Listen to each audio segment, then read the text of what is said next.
Conversar ahora con el doctor Alejandro Sánchez, investigador titular del Instituto de Biotecnología de la UNAM e integrante del Consorcio Mexicano de Vigilancia Genómica del SARS-CoV-2. ¿Qué tal? ¿Cómo está? Muy buena tarde. Muy buenas tardes, Alberto. Un saludo a ti y a todo el auditorio. Alejandro, platicábamos con especialistas. Ya entendemos lo que es la cepa Delta, mucho más contagiosa que las otras. ¿Por qué está afectando a personas de 30 a 49 años de edad?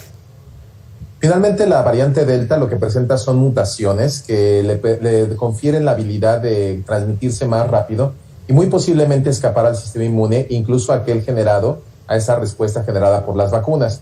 El bloque de edad que tú mencionas justo es el bloque de edad que no están vacunados. Si hay algo que hemos aprendido de otros lugares en el mundo, como Inglaterra, donde finalmente la variante Delta desplazó completamente a la variante Alfa en todos los casos que se están registrando, y pensando que Inglaterra es un lugar donde tienen el 60% de vacunados a nivel nacional, la variante Delta ha demostrado este incremento y transmitirse hasta un 40% más rápido en la población y posiblemente burlar el sistema inmune que está generando la vacuna. Si bien lo que reportan ellos es que la variante Delta no afecta tanto o pone en menor riesgo a aquellos que tienen ya un esquema de vacunación completo, para aquellos casos donde se requieren 2 dosis, aquellos que nada más tienen una dosis o que no están vacunados están en mucho riesgo. Por lo tanto, ahorita cualquier persona no vacunada e incluso vacunados con comorbilidades son sujetos de riesgo. Doctor Alejandro Sánchez, en México la vacunación va lenta. La recomendación sería, esperemos, ¿no? Tengamos paciencia. Para octubre, noviembre, quizá ya estemos todos, la mayoría, vacunados. Empecemos a tener actividad hasta entonces. ¿Esa sería la recomendación? La recomendación es seguir cuidándonos, como bien lo estaban mencionando. La vacuna es una de las cuestiones es uno de los tantos factores que ayudan a mitigar la pandemia, pero no es el único ni el más importante. Hay que seguir teniendo todas las medidas de precaución, como el cubrebocas, la sana distancia, la higiene, el confinamiento de ser posible, y la vacuna para aquellos que ya estén en la edad o en la situación de podérsela aplicar. La vacuna por sí sola nada más nos está dando una falsa percepción de seguridad. Si bien nos ayuda a que no acabemos en el hospital en la mayoría de los casos y evita la muerte, hay muchos otros casos que finalmente llegan a síntomas graves por comorbilidades u otras condiciones de las cuales aún no conocemos bien cuáles son esos factores de riesgo. Entonces, por lo tanto, sí se requeriría seguir tomando todas las precauciones y finalmente tratar de convencer a la gente de que es más importante la salud por encima de la diversión y la economía. Doctor, con esto que nos dices es que nunca vamos a tener una normalidad como la teníamos en 2019. Es muy posible que tome tiempo. Hay que recordar que para que la vacuna funcione, necesita alcanzar un porcentaje de vacunación poblacional del 87%. Nosotros no estamos cerca del 20%.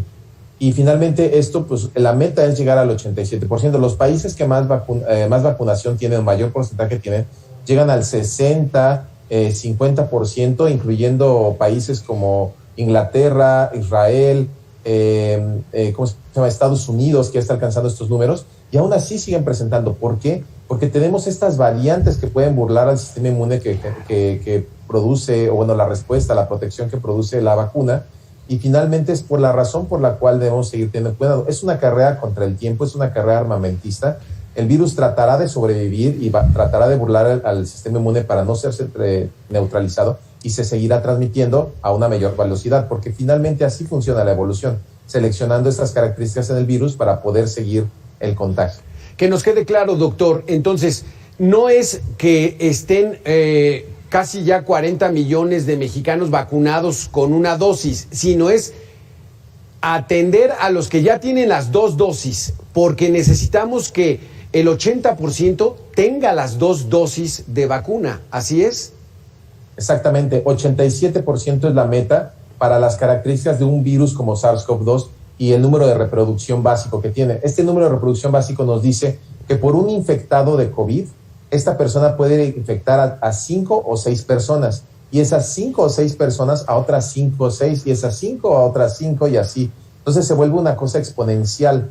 Por lo tanto, la única manera de hacer esta inmunidad grupal o de rebaño y que las vacunas realmente funcionen es esquema completo, 87%. Y finalmente, si consideramos que ahorita lo más que se ha avanzado son pruebas de la vacuna de Pfizer para poderse aplicar en menores de entre 12 y 15 años, pues finalmente menores de 12 años todavía van a ser una población vulnerable.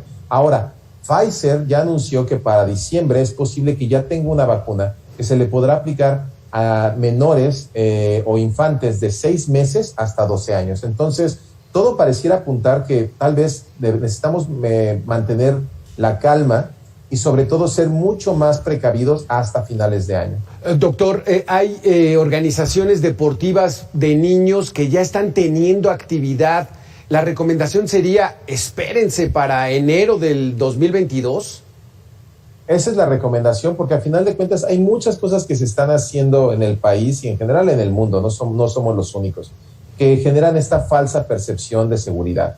O sea, pasar, por ejemplo, por un arco sanitizante o un tapete sanitizante o que nos tome la temperatura realmente no son factores que nos reporten el riesgo y realmente nos liberen de algún riesgo en particular. Lo que no se está haciendo es justo evitar los lugares cerrados, concurridos, muy mal ventilados. O sea, no se están utilizando, por ejemplo, los medidores de CO2 para ver la saturación en un espacio. No se están usando filtros EPA para los aires acondicionados.